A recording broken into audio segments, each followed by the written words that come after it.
Welcome back to Programming Fluency. This is section 8.3, Void Pointers and Function Pointers. So far, every pointer you have used was locked to one type. In this video, you will learn how to write code that works for any type using void, star, and function pointers. Let's begin. Welcome back. Your dynamic array from the last section stores integers. Suppose you need the same array for doubles. You would copy the whole thing, change int to double, and rename every function. Need strings too, 3 copies, structs 4, and every bug fix must be applied to every copy. This does not scale. The problem is that C locks every pointer to a specific type, but the growth logic does not care what is stored. In this video, you will meet two tools that let you write code for any type. Void star, a generic pointer, and function pointers, which let you pass behavior as an argument.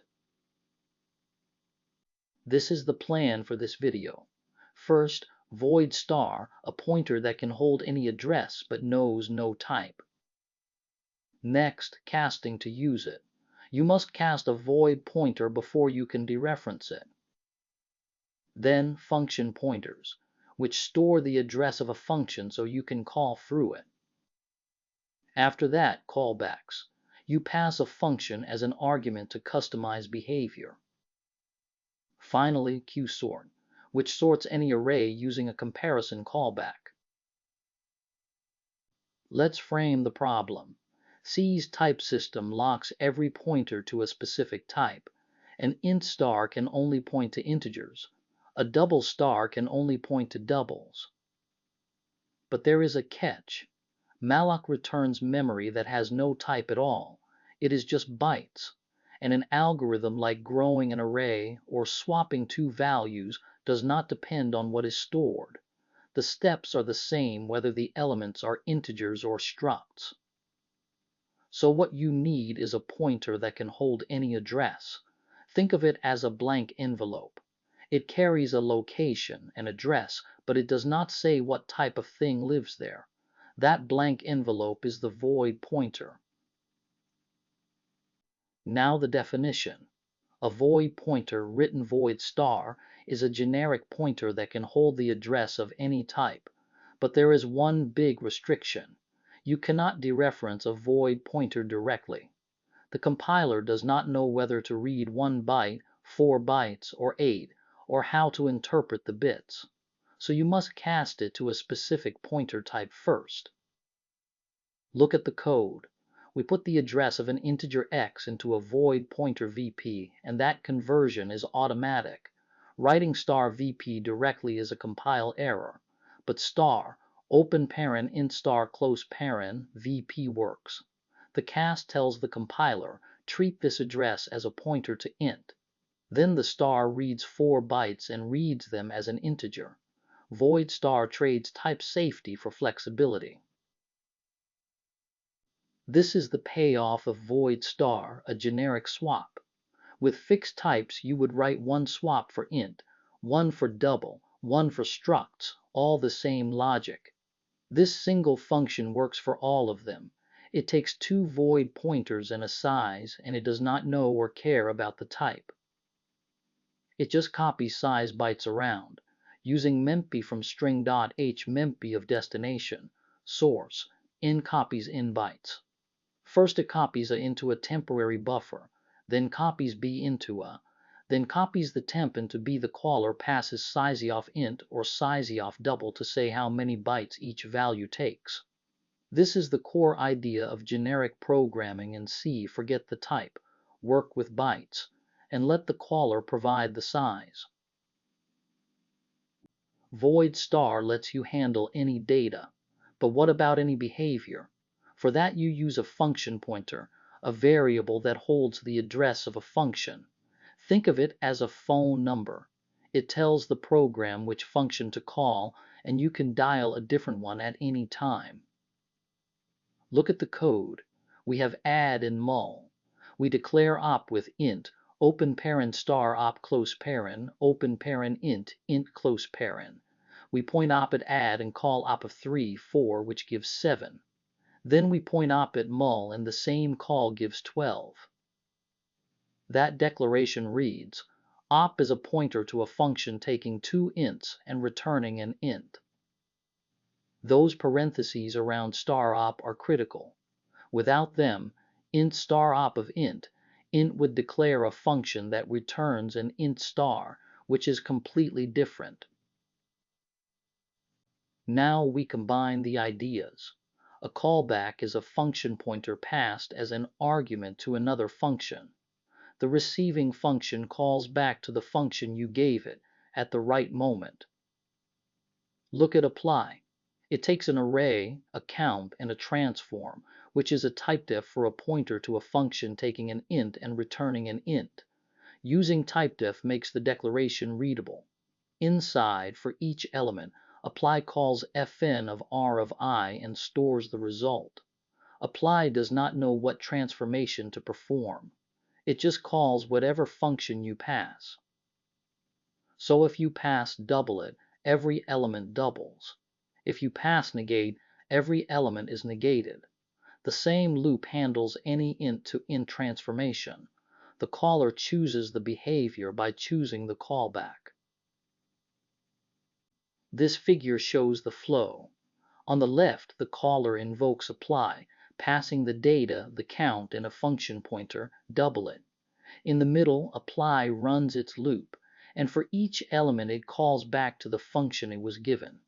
On the right, doublet does its work and returns the result back to apply. Notice the division of labor. The caller supplies both the data and the behavior. Apply supplies only the iteration structure. Neither side needs to know the other's details. And the powerful part, if you change the callback, you change the result without editing apply at all. Now the canonical example, qsort from stdlib.h. It sorts an array of any type, and it combines both ideas from this section. Void star for the type agnostic data, and a function pointer callback for the type specific comparison.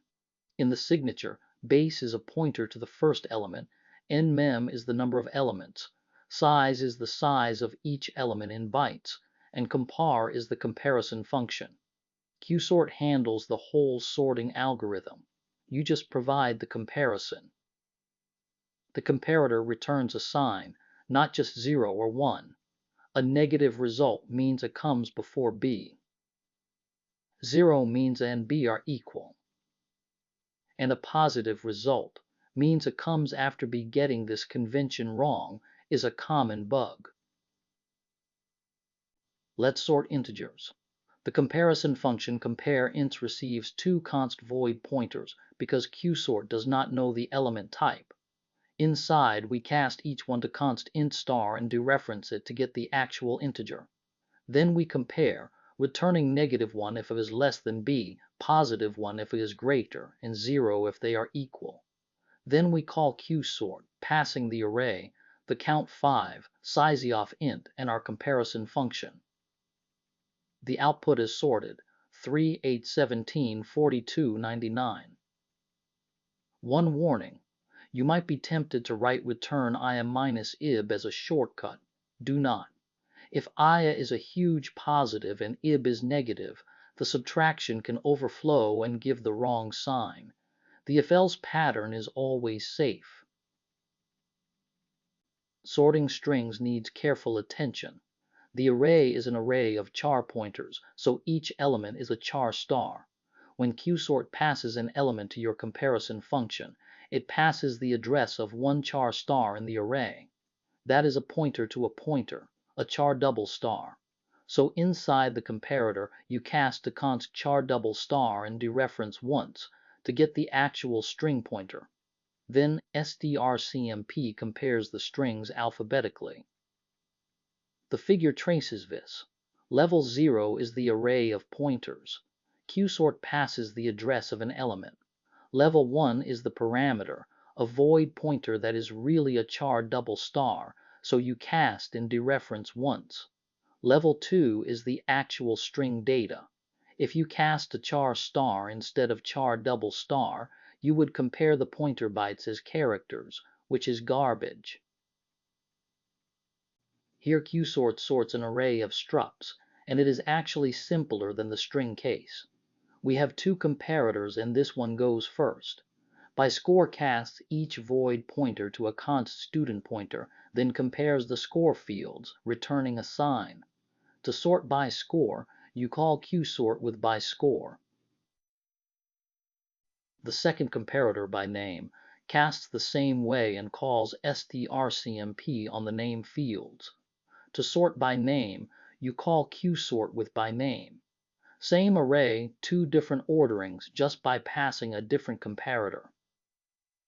And notice the cast is only a single level here, const student pointer, not a double pointer.